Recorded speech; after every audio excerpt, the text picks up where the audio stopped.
तो डिबेट में मैडम ये बताइए कि अब विमेन रिजर्वेशन में एक संशोधन का बिल लाया जा रहा है।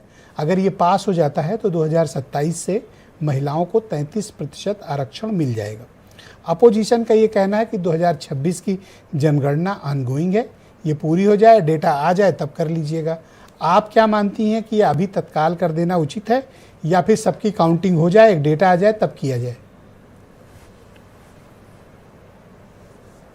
आपने म्यूट कर रखा है, शायद उसको अनम्यूट करें प्लीज।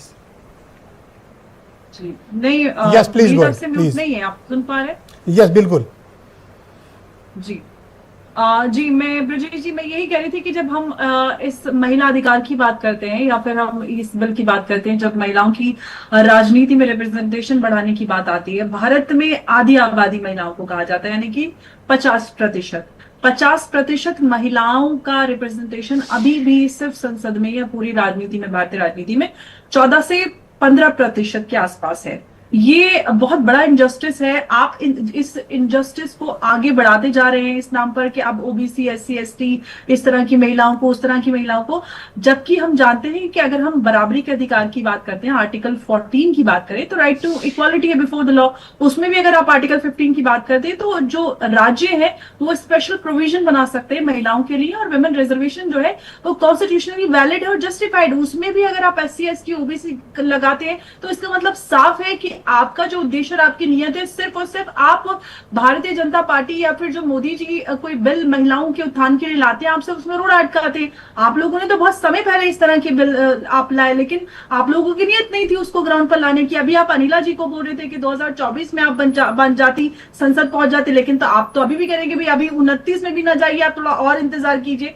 तो अभी होगा 2027 में उत्तर प्रदेश में चुनाव होंगे, वहां पे महिलाओं को भागीदारी मिलेगी और महिलाओं की सीट रिजर्वेशन होगा तो ऑफ कोर्स सीट रोटेट होंगी, बेहतर वहां पर विमेन लेड हम एम्पावरमेंट देखेंगे। महिलाओं की भागीदारी जैसे जैसे बढ़ रही है, हम देख रहे हैं कि महिलाएं जो होती है नेचुरल बहुत अच्छा मैनेजमेंट और लीडरशिप उनमें एक क्वालिटी होती है।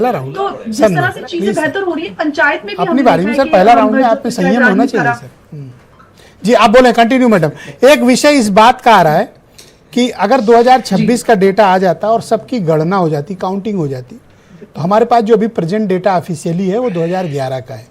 अपोजिशन ये कह रहा है कि अगर 2026 में अभी जनगणना चली रही है, इसको पूरा हो जाने दीजिए, पता चल जाएगा कितने ओबीसी हैं, कितनी महिलाएं हैं, कितनी एससी हैं, कितने एसटी हैं, तब आप उस डेटा के आधार पर ज़्यादा साइंटिफिक तरीके से, ज़्यादा न्यायपूर्ण तरीके से आप रिजर्वेशन को लागू कर पाएंगे। आप एक बात बताइए ब्रजेश जी, हम भारत को सेक्युलर डेमोक्रेटिक रिपब्लिक कहते हैं और आज भी मैं मानती हूं कि भारत की महिलाओं को इंसाफ नहीं मिला है, पूरी तरह से उनको बराबरी के अधिकार नहीं मिले। तो आप मैं उसको पूरी तरह से आधी डेमोक्रेसी और आधा सेक्युलरिज्म मानती हूँ। आप जब भी महिलाओं से रिलेटेड कोई भी मुद्दा या मसला या कोई भी बिल जाता पार्लियामेंट में, तो आप किसी ना किसी बहाने से उसको अटकाने का कार्य करते हैं। यही लोग जो यहाँ पर बैठ के कह रहे हैं कि ओबीसी महिलाओं को, एससी एसटी महिलाओं को उनकी गणना हो जाए, फिर हम उनको अधिकार देंगे। आप एक बिल ऐसा बता दीजिए जहां पर आपने महिला अधिकार के लिए आपने वाकई में संसद में जी तोड़ बहस की हो और आप शिद्दत से उस बिल को लेके आए हो। 3 तलाक पर ये वही लोग हैं जिन्होंने वहां पर कागज फाड़ दिए थे और संसद में हर कार्रवाई। लेकिन सितंबर 2023 में जब नारी शक्ति वंदन अधिनियम लागू हुआ था तो सभी पार्टियों ने उसे सपोर्ट किया था। जी मैं आपकी बात नहीं सुन पाई ब्रजेश जी। जब ये महिला आरक्षण का पहला बिल पास हुआ था ना 2023 में सितंबर महीने में, उस वक्त सभी पार्टियों ने इसका समर्थन किया था। विरोध तो मुझे नहीं लगता किसी ने किया होगा। नहीं, विरोध करने का भी उनका आधार है ना, वो कह रहे हैं कि महिलाओं में भी महिलाएं बांट दीजिए। जिस तरह से एससी एसटी ओबीसी में देश को बांटते हैं, ये चाहते हैं कि महिलाओं में भी बढ़ जाए ओबीसी। तो आप ये चाहते हैं कि ओबीसी और महिलाओं को न गिना जाए या उनको अधिकार न मिले? अरे महिलाएं सभी, आप ब्रजेश जी एक बात बताइए, अगर सारी महिलाएं हैं, आप बताइए अभी जो टिकट, अगर यहाँ पे अनिला जी बैठी हुई, मैं बैठी हुई, तो क्या हम इस आधार पे बैठे हुए कि महिला वो ओबीसी है और मैं जनरल में आती हूँ? ये तो कोई बात ही नहीं है। महिलाएं आगे बढ़ेंगे, हर महिला को मौका मिलेगा, ये किस तरह की बात हुई? ये तो कोई जस्टिफिकेशन ही नहीं है। और सिर्फ यहाँ पे एलीट महिलाओं की बात नहीं है, जब रिजर्वेशन मिलेगा। शुक्रिया आपका, कृपया हमारे साथ बने रहिएगा। आपने अपने आम महिला को भी अपने रीजन आपने प्रस्तुत किए। मैं इस डिबेट को आगे बढ़ाना चाहता हूँ। समाजवादी